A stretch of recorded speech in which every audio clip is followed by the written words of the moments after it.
FGF21, something you have probably never heard of, is a systemic enhancer of longevity, which means it helps lots and lots of things inside your body work better so you live longer.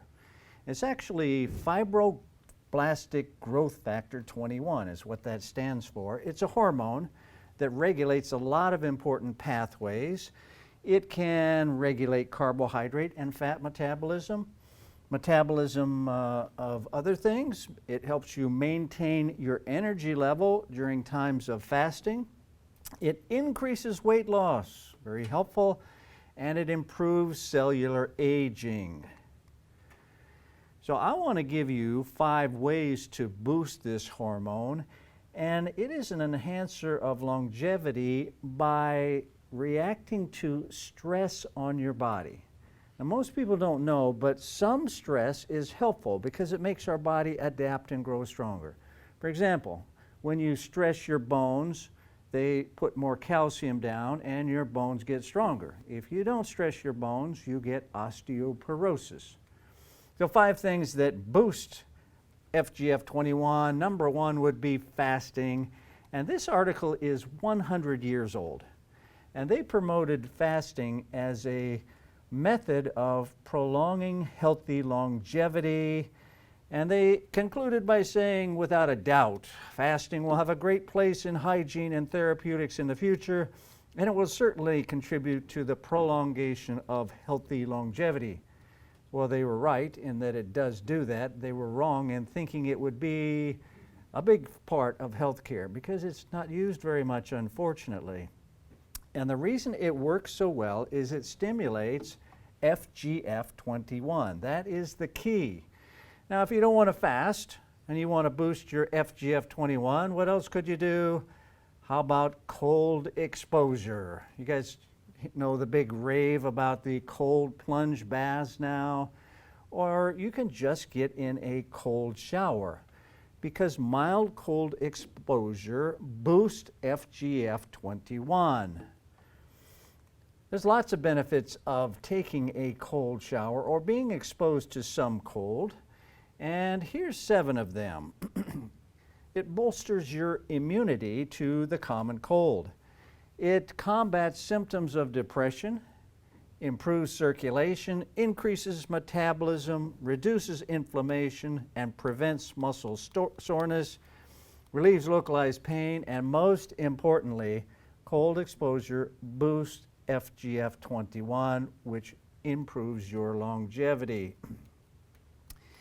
So what I have been doing, and what in fact I did today, was I took a nice warm shower, and then I ended my shower by standing under the water turned pure cold, which in my house is about 55 degrees.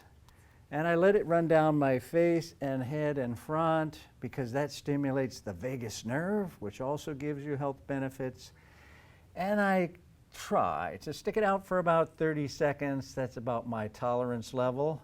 Now, if you're going to try this, you've got to make sure you control your breathing because you can hyperventilate with that cold water on you. So you got to control your breathing, breathe slowly.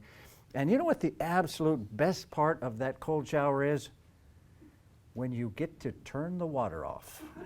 That's very good. But it does refresh you and you feel great. Give it a try sometime. While FGF21 in humans has been shown to be beneficial, lab animals have as well. Another way to do it, if you don't want to fast and if you don't want to take a cold shower, is to ramp up the carbohydrates in your diet. Carbohydrates can boost FGF21.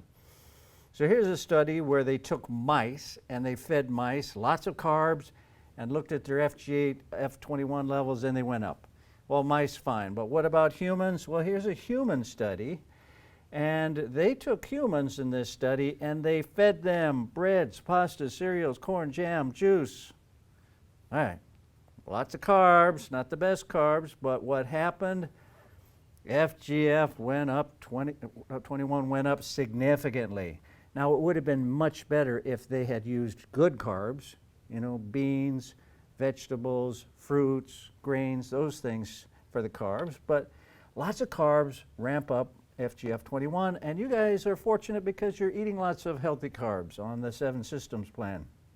Fourth way to ramp up FGF21 is to increase butyrate. Our studies suggest that butyrate is a new inducer of FGF21. So how do you ramp up butyrate? Well, you have to look to your intestinal tract, because butyrate, or butyric acid, is a short-chain fatty acid that is produced in large quantities by the bacteria as they ferment fiber in your colon, your large intestinal tract. So you eat fiber, it gets down to the large intestine, your bacteria ferment that, and it produces butyrate. We used to think that the colon just had a couple jobs, kind of store waste, reabsorb water and salt if you needed it, and that was it. But we now know, here's what they say, it is clear that the complex microbial ecosystem in our intestines should be considered a separate organ within your body, with the metabolic capacity which exceeds the liver with a factor of 100. So what they're saying is your microbiome, your gut bacteria, is even more powerful and more important than your liver, which is extremely important.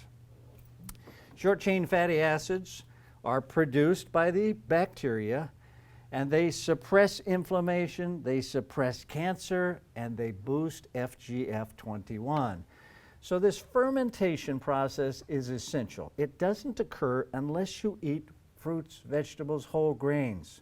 You got to get those in regularly. And also mention that if you're eating lots of meat, you are suppressing the bacterial growth in your colon. If you're following a healthy eating plan like the 7 Systems plan, we got lots of fiber coming in the small intestine. It makes it down to the colon.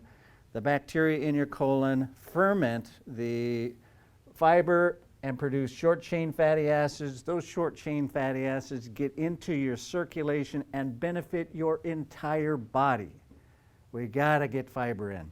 Unfortunately, in America, low fiber diets, processed food, there's nothing for the bacteria in the colon to eat, and they starve to death, and you don't get the health benefits. Fifth and last thing you can do to ramp up FGF21 is to hold the protein down. So if you look at countries around the world that eat less protein, like the Okinawans, they have significantly better health and longevity and higher levels of FGF21. In human studies, they've found that circulating FGF21 levels increase dramatically following 28 days on a low-protein diet. Here it is. FGF21 goes up 150% in 4 weeks when you eat less protein. And they're not talking about holding it way down. They're just bringing the protein down to the recommended amount. We eat way too much protein in America because we eat too much meat, a very concentrated source of protein. So here's a summary. If you want to boost FGF21, which we all do because it makes you live a long time, use fasting and fasting mimic diets. Try a cold shower. Increase the good carbs. That should be the main part of your diet. Support your microbiome, your gut bacteria. Feed it lots of fiber. And hold the protein down to the recommended amount.